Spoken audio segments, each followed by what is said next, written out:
কুষ্টিয়া জেলা আওয়ামী লীগের সভাপতি সদরউদ্দিন খান দীর্ঘ ১.৫ যুগ ধরে ক্ষমতার দাপটে কুষ্টিয়া জেলায় চালিয়েছেন ত্রাসের রাজত্ব।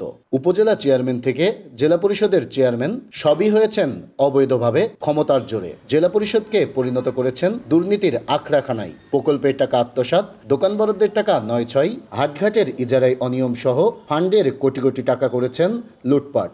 জেলা পরিষদের নামে যেরকম বিভিন্ন যে রাস্তাঘাটগুলো করছে, যে রাস্তাঘাটগুলোতে খরচ হওয়ার কথা ছিল নর্মালি ২ কোটি টাকা, সেখানে তারা ২০০ কোটি টাকার একটা প্রজেক্ট বের করছে।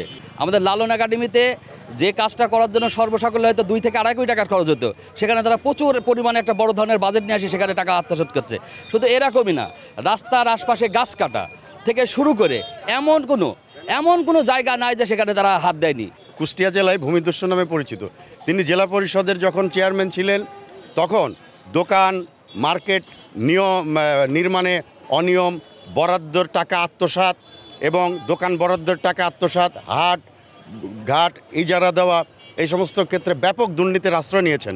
২০১৪ সালে এই সদরউদ্দিন খান জেলা আওয়ামী লীগের সভাপতি হওয়ার পর থেকে ক্ষমতার দাপটে কুষ্টিয়া জেলায় চালিয়েছেন দখলদারিত্ব, অত্যাচার ও লুটপাটের মহাযজ্ঞ।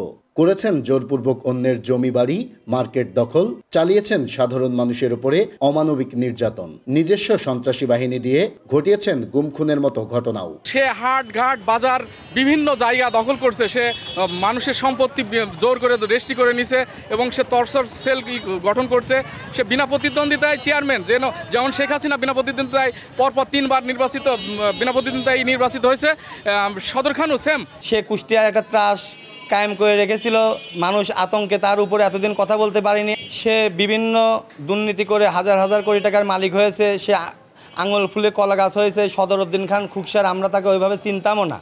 সে এভাবে কিভাবে হাইব্রিড হয়ে এতগুলো টাকা মানে হাজার হাজার কোটি টাকা তৈরি করলো, আসলো কোথার থেকে? আমি চাই এর সুষ্ঠু তদন্ত হোক। স্বৈরাচার শেখ হাসিনা সরকার পতনের পর এই নেতার নির্যাতন ও অনিয়মের বিরুদ্ধে মুখ খুলতে শুরু করেছেন সাধারণ মানুষ। আওয়ামী লীগ নেতা সদরউদ্দিন খানের দৃষ্টান্তমূলক শাস্তি চাই তারা। যেহেতু অন্তর্বর্তীকালীন সরকার বাংলাদেশে আছে, তাদের কাছে আমরা জোর দাবি জানাচ্ছি যে তার বিরুদ্ধে আইনানুগ ব্যবস্থা নেওয়া হোক এবং অবিলম্বে তাকে গ্রেপ্তার করে আইনের আওতায় সোপর্দ করা হোক। আমার মনে হয় তদন্ত করে দেখা উচিত।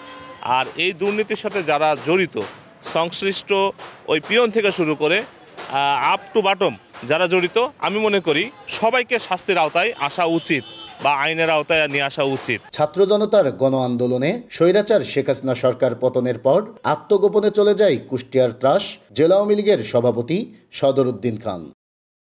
নাহিদ হাসান তিতাস, দেশ টিভি, কুষ্টিয়া।